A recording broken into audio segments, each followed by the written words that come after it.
Hey, everybody, welcome to Pep Talk, the podcast where we give you the truth, the whole truth, and nothing but the truth. So help us God, where we take all these complex health and wellness and sometimes medical conversations and make them simple, easy, and digestible for you, me, and everybody else to understand.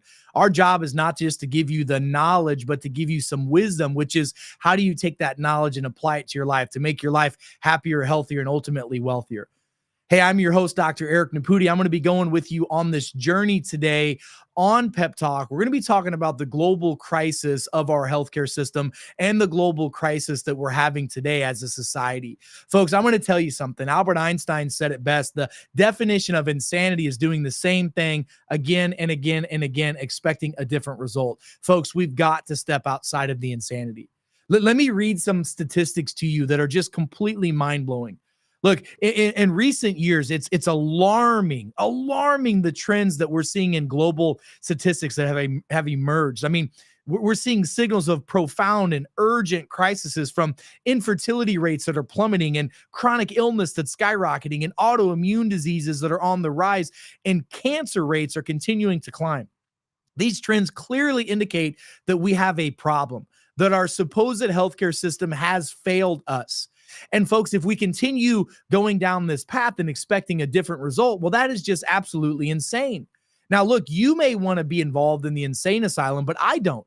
I want real solutions. I want real opportunities. And I want the ability, because I believe that we all have the responsibility to have free will to choose what we want to do with our bodies, with who we want to do it, and how we want to do it. As long as what you do doesn't negatively impact me, then why do I care what you do? And folks, that is probably one of the most commonsensical phrases that are out there. You should focus on you and I'll focus on me. I don't know about you, but when I was a kid, I was told mind your own business and worry about you.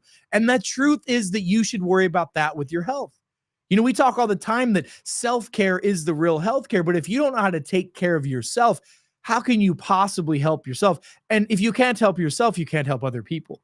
So look, the system has clearly failed us, and our current system is failing to address the root causes of these issues. Instead, many people are finding themselves sicker and sicker. And by the way, the most vulnerable population, our youth, our children, our babies, are now more sick than they've ever been in the history of mankind that we know about. Look, let me give you some stats right here. First of all, we have global fertility rates have been declining since the 1950s. The average global fertility rate was 4.7 per child. Per woman. Today, that number has dropped to 2.4. It's been cut in half. And many of these developing countries and other countries like Japan and Korea and Italy and other places in Europe are now down to 1.3 children per woman. Now, there are obvious reasons for this. There are social economic reasons, but there are massive lifestyle genetic reasons for this, and increased stress, decreased access to real healthcare, and, to be honest with you, lack of education. You know, I'm a physician, and doctor is Latin for teacher. Our job is to teach, reach, inspire, and motivate people to take the right action steps. It's not to prescribe them drugs, pills, potions, lotions, or even vitamins. It's to help you make informed decisions on how you can improve your health. You know, a good mechanic doesn't always change out the engine of your vehicle. A lot of times they just tell you how to take better care of that vehicle in order for it to run for as long as it should and optimal. Well, the same thing's true for a good doctor. It's not just giving you more stuff to take, it's telling you how to live your life. But unless you know what your blueprint of your life is, then how can you do that? Which is why I recommend a nutrigenomics molecular test. It's a simple saliva spit test you can do to figure out from a genetic standpoint how you should live your life. You know, we're also seeing an increase in chronic illness. Listen to this. Chronic illness has reached epidemic proportions worldwide. This is insane. 60% of adults on planet Earth have at least one chronic illness. 60%. And did you know that the vast majority of those are all caused by lifestyle choices? Because you don't know what you should or shouldn't do for your particular body. And by the way, you don't. Yes, we should eat good. Yes, we should exercise. Yes, we should supplement. Yes, we should sleep well. But did you know that there are genetic codes inside your body that determine how much sleep you need, what food you should or shouldn't have, what supplements your body's more susceptible of being deficient in or even toxic in? There are genes that tell us how we handle stress, drugs, caffeine, all the above. and even exercise. There are genes that tell us what types of exercises we should be doing more of and what kind of recovery we need between our exercises. 60% of the world's population of adults have at least one chronic illness, and 40% of those adults have at least two or more chronic illnesses. Folks, we have a massive problem, and the doctors and healthcare experts of the world should be working together to educate us and to motivate us and to incentivize us towards being happy, healthy, and wealthy. If we just change the system a little bit and incentivize people towards getting healthy, incentivize people towards doing the right things for their life, guess what they would do? They would do those things. People are motivated by two things. You're either motivated towards pleasure or away from pain. Folks, being fat, sick, and nearly dead gets us towards pain. We want to move away from that. But what if we had incentives to incentivize good sleep, good exercise, real testing that you could help get to the root cause of a problem? What if there was a way that if we were incentivized to keep our body at a certain weight or our body mass at a certain index or our exercise? I mean, did you know that the latest longevity research is telling us that every 1 hour that you exercise can add 3 hours to your life? I mean, it's simple math equations that are out there. But yet, because our supposed healthcare system, which is not about health and nor do they care about you, is all about reactive problems, they're more worried about illness versus wellness. That's why we have these statistics. And they just keep getting worse and worse and worse as we go through this process. We've reached the tipping point. We now are seeing people, children, adults, 1 in 36 that have autism. They're saying that by the year 2050, 1 in 10 people on this planet are going to have neurological conditions like autism or somewhere on the spectrum. What are we doing? The train is coming down the tracks. Wouldn't it be smart for you to learn more about yourself so that you could step off that track and start doing the right things for you and your family? And there are solutions. But our mainstream system makes its money off of keeping you fat, sick, and nearly dead. There ain't no money in the cure. There's a lot of money in keeping you on 5, 6, 8, 9 medications and feeding you food that is killing you. And by the way, our food system is killing people. We have over 1,000 chemicals that are allowed by our FDA in our food supply that are not allowed anywhere else in the world. Because why? They're carcinogenic, which means they can cause cancer, or they're endocrine disruptive, which means they screw up your hormones and metabolism. That's why we have so many problems. Yes, we consume a lot of calories, but we consume a lot of chemicals. And that's the problem. We live in a toxic world and we're not taught how to detoxify ourselves. The United States of America is one of the only countries on the planet that doesn't regularly deworm themselves.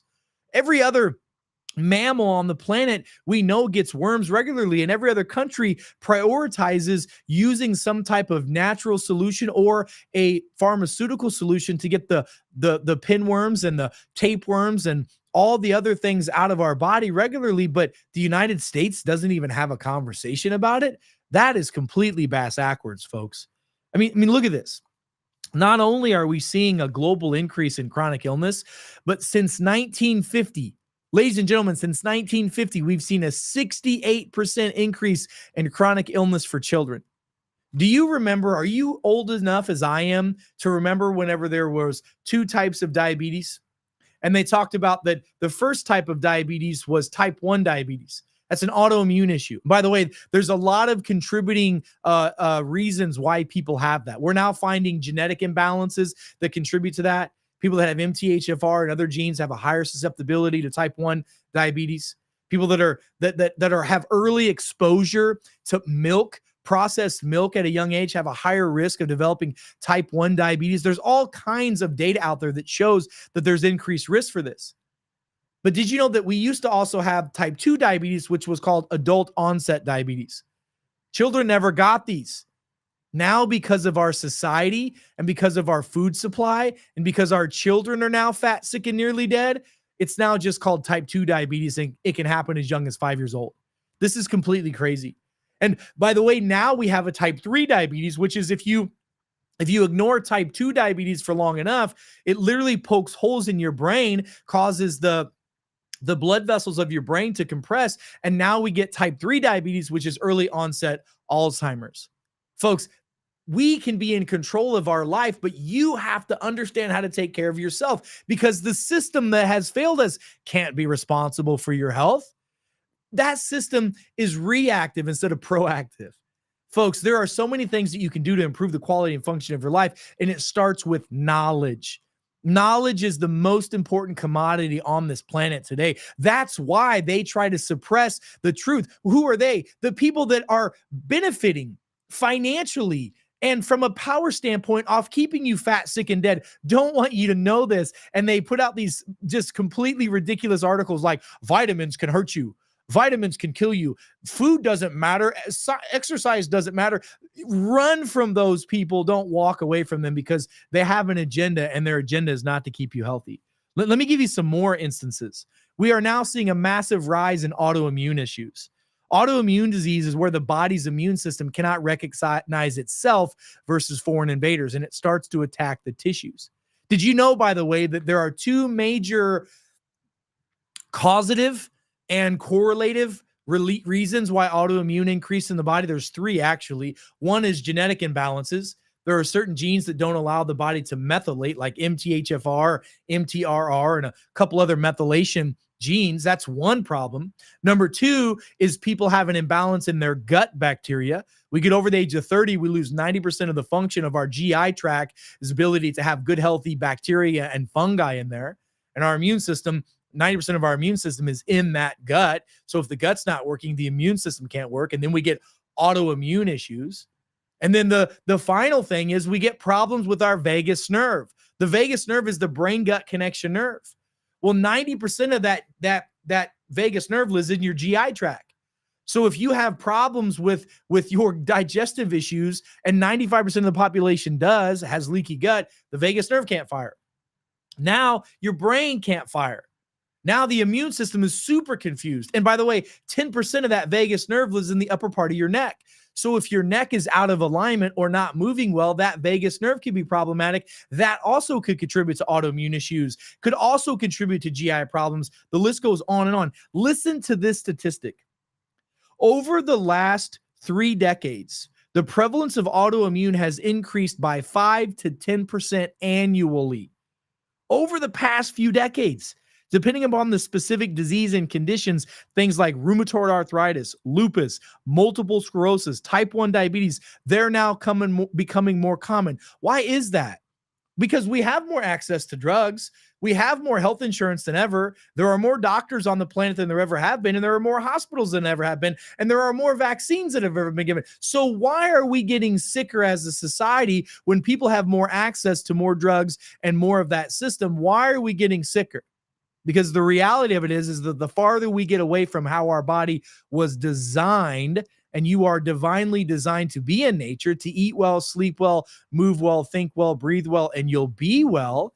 If you do those things proper, folks, then guess what? You don't have as many problems. So check this out. There's not only is there a rise in autoimmune issues, but there's also a rise in cancer that's happening right now. We're seeing cancer on the rise like crazy, especially over the last 2 to 3 years. We're seeing this thing called turbo cancers take off like crazy. Where, by the way, cancer is an immune system problem. In a very small population, cancer is also a genetic issue and a hormonal issue.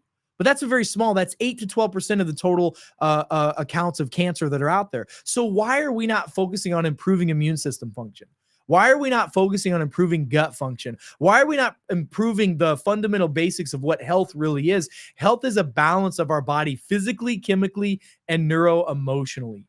This is common sense, but now listen to this.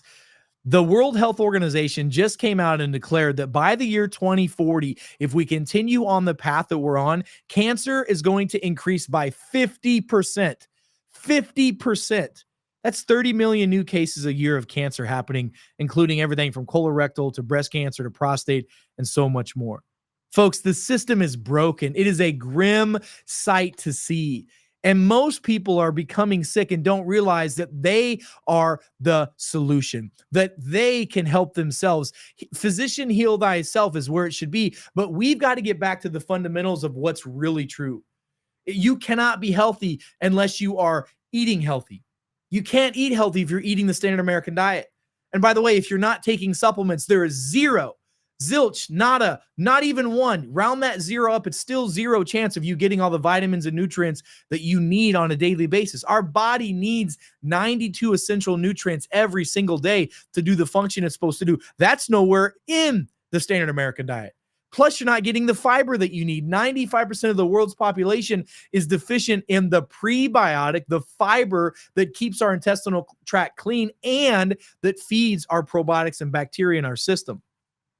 So the truth is this: we need to focus on cellular health. We need to focus on true physiology, improving our cell function, our DNA function, our bacterial function. Those are the things we need to work on improving, not just treating symptoms, sicknesses, and diseases. The world is so backwards right now because they're trying to cure all these problems with certain drugs. That doesn't work. Name me one drug, please, and type it in at the bottom. Name me one drug that cured something. You might say, well, antibiotics cure infections. No, they don't. No, they don't. That's not how they work. Well, antivirals cure viruses. No, they don't. That's not how they work. What they do is they suppress those viruses or bugs enough so where the human body can jump in and the immune system can do what it's supposed to do. Look, I'm not against drugs. I'm against them being the only opportunity and solution. How many of you are just so sick and tired of having your diseases managed? When the reality of it is that you can change your life, change your lifestyle, and have a happier, healthier, more blessed life because the quality of your health is in the health of your cells. So we need a new approach. We got to get back to the basics. And this is where the philosophy comes in, that it's all about self-care being the real healthcare. And the more you understand about yourself, and by the way, your doctors aren't going to understand how to do self-care. Their job is to manage your blood test and manage your diseases, unless you're talking to a true functional medicine or a functional wellness practitioner, where it's all about assessing your lifestyle and changing your lifestyle. Your lifestyle caused your disease. So the only thing that you need to understand is the cause is the cure.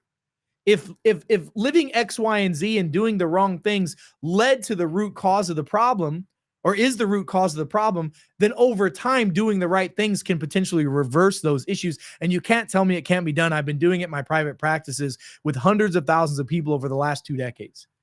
And I'm not the only one. There are hundreds of thousands, if not millions of healthcare practitioners that are doing the same thing globally. But we need to be the change that we want to see. Health is a balance of your physical, chemical, and neuro-emotional well-being. You need to be measuring those things because physiology doesn't lie. We should test and not guess. Folks, the system's broken. You need to choose what system you're going to participate in. And you have an option. And it all includes pain, by the way.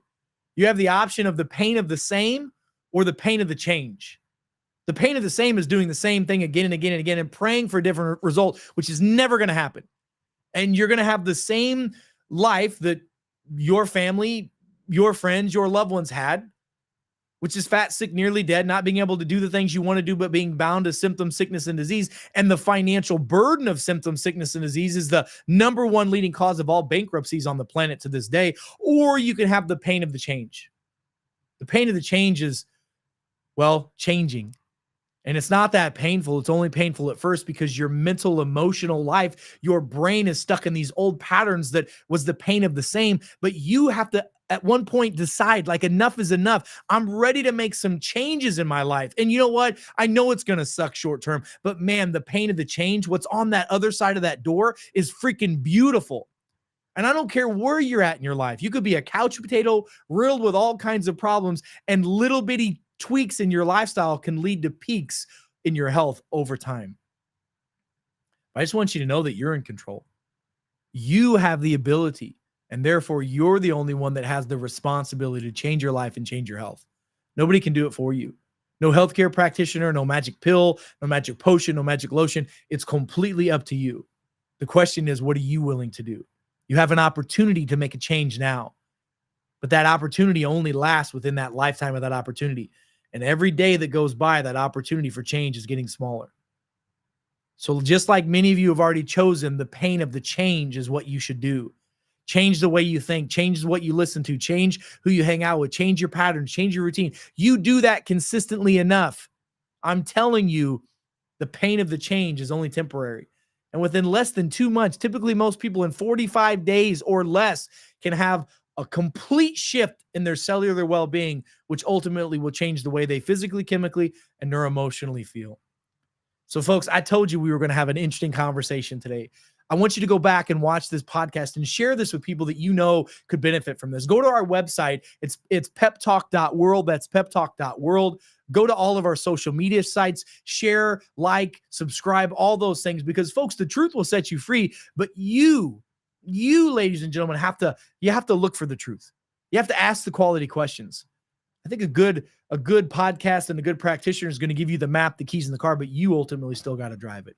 So, folks, until we meet again, I'm Dr. Eric Naputi. God bless you. God bless America, and God bless the world. Stay smart out there, folks, and I'll see you next time. Be well.